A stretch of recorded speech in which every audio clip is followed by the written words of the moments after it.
eu assisti Perfect Blue, e foi uma experiência bem interessante.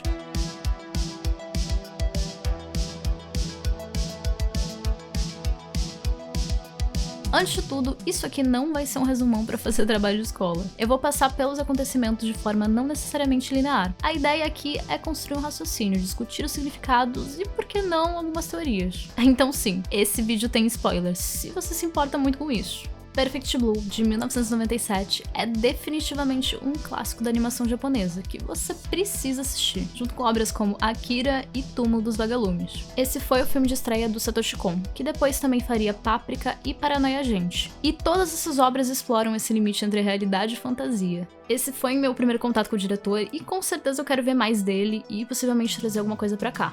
Aqui a protagonista é Mima Kirigoe, integrante do trio Chan. Ela tem uma fase de transição, tá deixando da carreira de cantora pra se tornar atriz, numa tentativa de alcançar mais reconhecimento, mesmo que isso vá afetar o psicológico dela dali pra frente. Perfect Blue vai abordar várias temáticas, como fama, fanatismo e principalmente identidade. Até esse momento, Mima é o que a gente reconhece como idol. Mais do que uma estrela pop que canta e dança, ela é uma figura idealizada, um exemplo, um ídolo. Longe de ser algo exclusivamente coreano ou recente, os idols são parte de uma cultura muito forte na indústria asiática, como no próprio Japão, onde se consolidaram nas décadas de 80 e 90. Logo de cara, o filme já mostra os primeiros sinais de perseguição que ela vai sofrer. Ameaças por fax, como os incas e os astecas faziam, cartas estranhas e até um stalker. Mima recebe uma carta de um fã dizendo que adora acompanhar o quarto de Mima. E aí a criatura escreve o endereço de um site numa carta. A coisa mais anos 90 possível. Com a ajuda de Rumi e sua agente, Mima acessa a internet pela primeira vez e descobre o tal blog.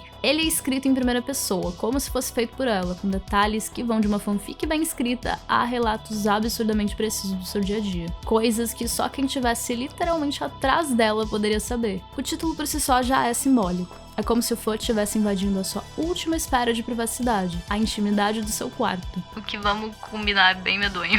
Antes mesmo de virar atriz, a Mima já atraía um público bem estranho, majoritariamente masculino e bem destoante dessa imagem fofinha dela. E aparentemente isso não é algo incomum no Japão. Há décadas existe lá uma idolatria por meninas muito jovens, consumidas por homens bem mais velhos. Eu realmente tenho uma curiosidade pela cultura japonesa, mas a normalização de algumas dessas piras fetichistas que beiram a pedofilia me assustam bastante.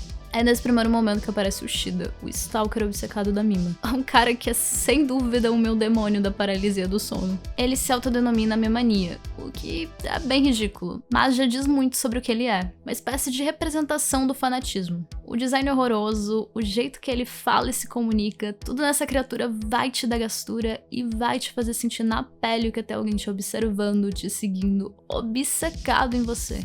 E o mais interessante é como Perfect Blue continua incrivelmente atual com relação a isso. Em 1997, a internet ainda engatinhava. Hoje é impossível fugir dessa exposição. Qualquer pessoa pode se tornar pública do dia pra noite. E não tem como fechar os olhos pra isso. Críticas em tempo real, stalking, doxing e ameaças. Tudo isso no conforto de casa. Vivemos uma versão ainda mais doente dessa relação entre fama, identidade e controle. Se tu acha que eu tô exagerando, a gente vive numa realidade em que pessoas adultas são fãs das filhas da Virginia, crianças que mal conseguem formular uma frase completa. A gente realmente vive no absurdo.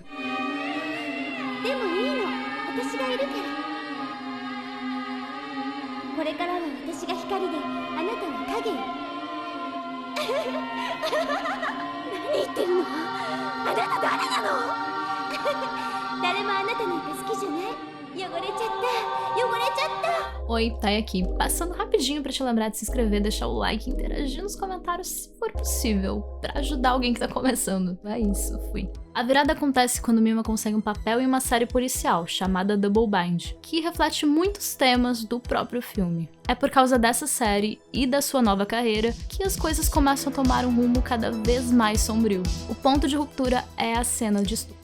Mesmo sendo encenada, evidenciada por interrupções naturais de um set de filmagens, é extremamente gráfica, representando a quebra definitiva da imagem inocente que o público tinha dela e também expondo parte dessa violência da indústria.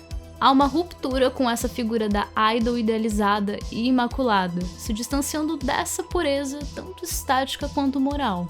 A partir daí, ela tem a audácia de se tornar uma figura irreconhecível, não só pelos antigos fãs, mas até por ela mesma. Lembrando que nesse universo de idols, uma simples mudança de imagem ou até um rumor de relacionamento já é suficiente para causar um escândalo. O Shida, o Stalker, é o retrato mais extremo disso. Se antes nutria uma idolatria cega, como se a possuísse, agora passa a odiá-la, por não corresponder mais a essa imagem projetada. E o fanatismo vira repulsa, algo nada inédito na história da humanidade. Com o tempo, Mima começa a ter alucinações, questionando a própria identidade. Ela vê uma versão idealizada de si mesma, a Mima Idol, em Reflexos, por exemplo. Esse seu duplo a menospreza e a acusa de ser impura, suja, uma farsa, trazendo um pouco da sua própria satisfação também. Enquanto sua mente se fragmenta, mortes começam a acontecer. Tanto ela quanto o espectador passam a duvidar da sua sanidade, como quando roupas sujas de sangue aparecem em seu armário. Satoshi Kon brinca com essa confusão o tempo todo, cortando cenas abruptamente e distorcendo o que é sonho, lembrança ou delírio. Assistindo pela primeira vez, eu confesso que a minha cabeça estava tão cheia de informação que eu tive que dar um tempinho pra ver se realmente tinha entendido o que tinha acabado de ver. Mas isso é bem legal, tá? Isso é bom.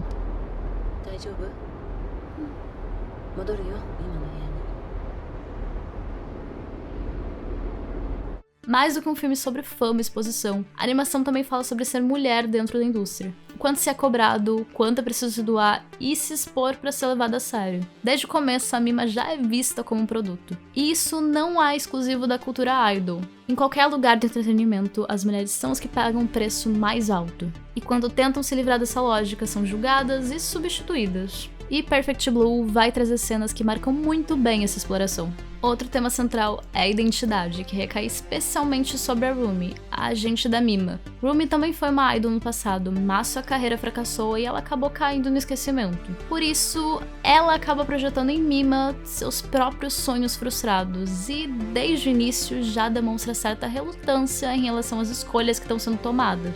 As mortes do filme, o roteirista da série, o fotógrafo, o empresário, têm relação direta com essa suposta decadência moral da Mima, pelo menos na visão distorcida de Rumi e do Stalker. Ambos são mortos pela Rumi, com um picador de gelo nos olhos, meio simbólico nesse quesito da observação, do consumo. A grande revelação vem logo depois da morte do Stalker, quando ele tenta atacar a protagonista, sob ordem da verdadeira Mima. Ninguém tá puro nessa merda mesmo. Descobrimos que quem realmente tá delirando é a Rumi. Ela acredita ser a Mima de verdade e vê a garota como uma impostora que precisa ser eliminada para proteger sua reputação. A perseguição final é memorável e deixa a gente completamente aflito.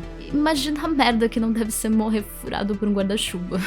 No fim, o filme entrega respostas, mas sem mastigar tudo, deixando espaço para teorizar, o que é bem legal.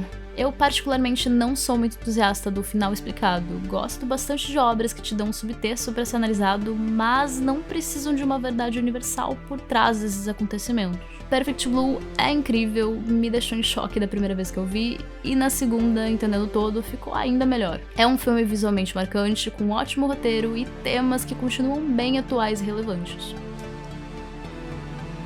私は本物